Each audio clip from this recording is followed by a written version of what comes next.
Hello, all you weirdos. Jim here to review Wonder Woman number 7. There is a real huge timing issue with this one. There's a huge pacing issue and an issue that's another cool down issue.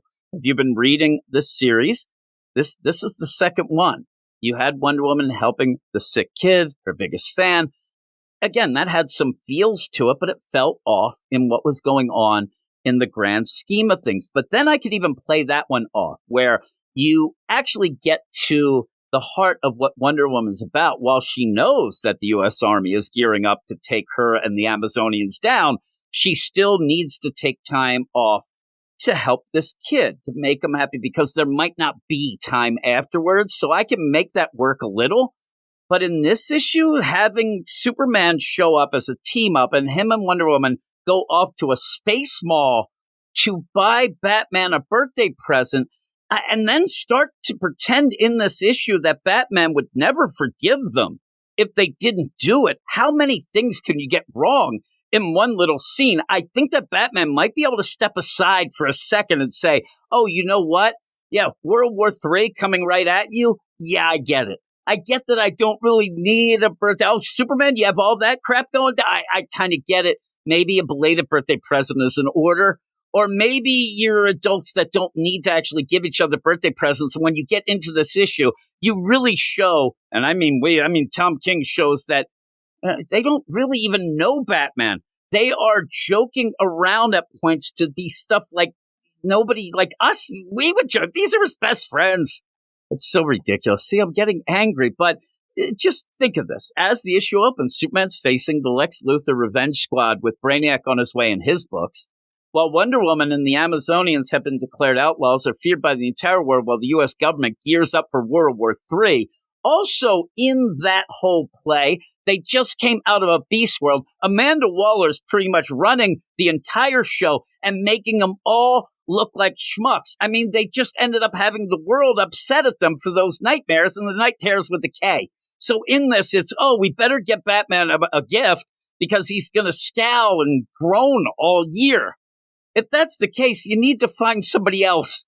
Get him out of the Trinity. He's a jerk. And we know he's kind of a jerk, but we know he's not that way. So what do we get? We get Space Mall. I don't get it. Here we go. Weird science is the revolution. Ay, ay, ay. It's just the more you think about this, the worse it gets. And if anybody sits there and says, well, you should end up being able to pull it aside and, read it as just this one thing, that's fine. I still don't like it. So take that. It's written by Tom King, art by Gilliam March. And maybe the whole play of this is that, normal artist Daniel Sampari, maybe he needs a little time. This is the way to do that. Maybe it was something that was set up ahead of time. That's fine. But it still doesn't work in the series. It still throws everything off. And I don't understand why they're doing it. Because, Wonder Woman and Superman are off to the space mall to find a birthday present for their good pal Batman, right?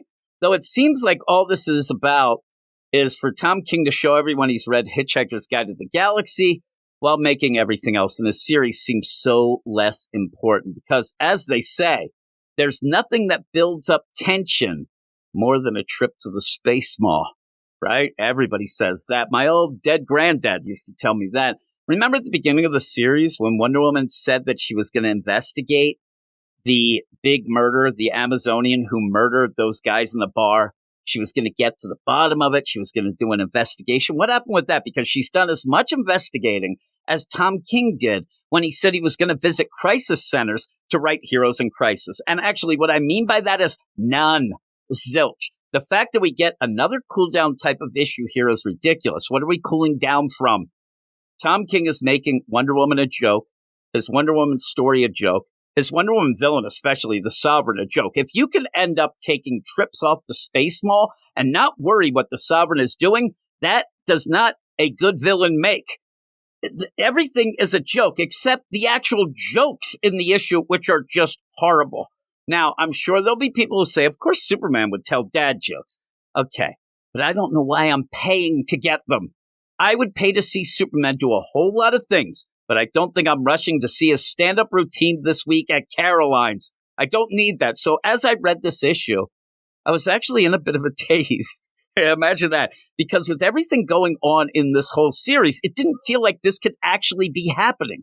It felt like any time we could see that Diana's been captured, and what we're seeing is her in a funky, like Black Mercy, like prison, to kind of go with the gift kind of thing. But sadly, that is not the case. Now, I was wondering if Tom King in any of this was going to even bring up the fact that Superman hasn't lifted a finger to help Wonder Woman in her fight against the Sovereign. And, of course, then the U.S. government. To his credit, Tom King does bring it up a couple times, but each time it made me more angry. Superman actually asks, should we talk about it?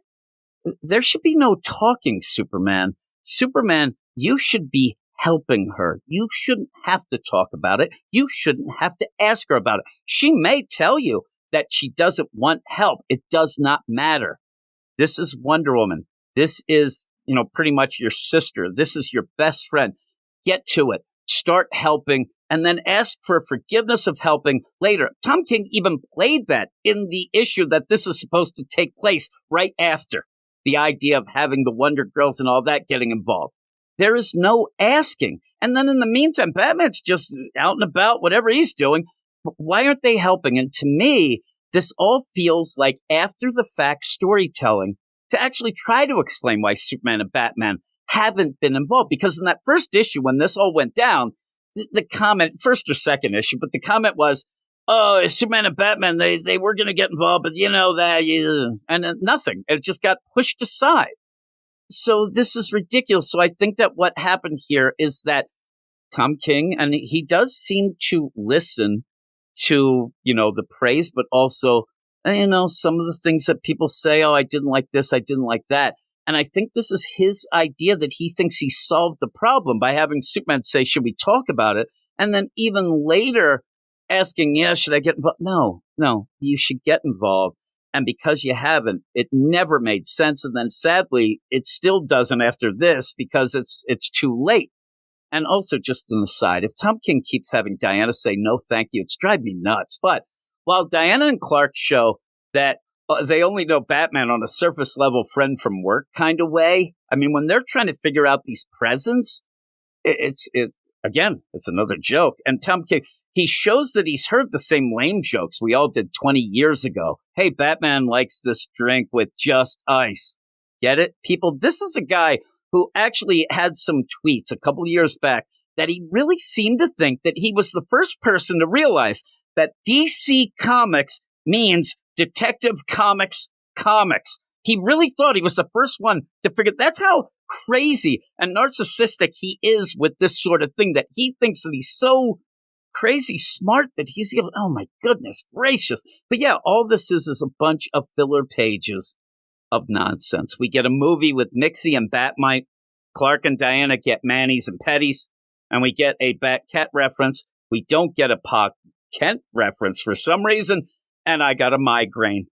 Thank you, Tom King. Thank you so much. And the whole issue is wrapped in heavy-handed fan service that might as well have an editor's note saying, please love me, attached after each one. He is desperate for praise. He's desperate to be loved, and this is what he does. He does this a lot of times, and what happens is you get these surface-level nonsense people like, he really gets the character because Wonder Woman said she cares. No.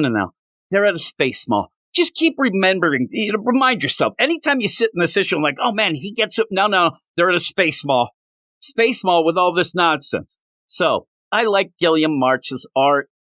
It's not as good as Daniel Sampari's art, but, and I'm guessing that maybe this issue is to give him a little bit of time so he doesn't have to rush, but I was always a fan of Gilliam March. But we just had the issue with Diana hanging out with her biggest fan a couple issues ago, and really, there has been little to no story progression since then, or even in this entire series. Basically, the series just is, oh my God, sovereign U.S. government are against the Amazon, and we're going to end up making the whole world hurt. At this point, 7 issues in, we really don't even know what the sovereign really does, how wide an effect he has, all that, because nothing's really happened. It's all been narration from the future. Everything has been off, and I'm sure Tom King fans will get a bit of the feels of his Batman run Super Friends stories here, but the timing of this issue is way off. Also, it sucks. I am giving it a 4 out of 10, and that's mostly for art. And there is, I will give credit where credit's due, a nice bit at the end with Batman. But this is a Wonder Woman issue, and what Wonder Woman's doing is completely and utterly ridiculous. So let me know what you thought. Maybe you like it more than me. Maybe you got a migraine. Maybe you got two. I don't know. I'm all riled up. I need to eat dinner. I'm hungry. It could be that my blood sugar's down, but let me know what you thought in the comments. Maybe, you know, what you think of this whole run, Tom King, all that stuff. Let me know, and I will talk to you all later. You are all weirdos. Weird science is the revolution. Weird science is the revolution.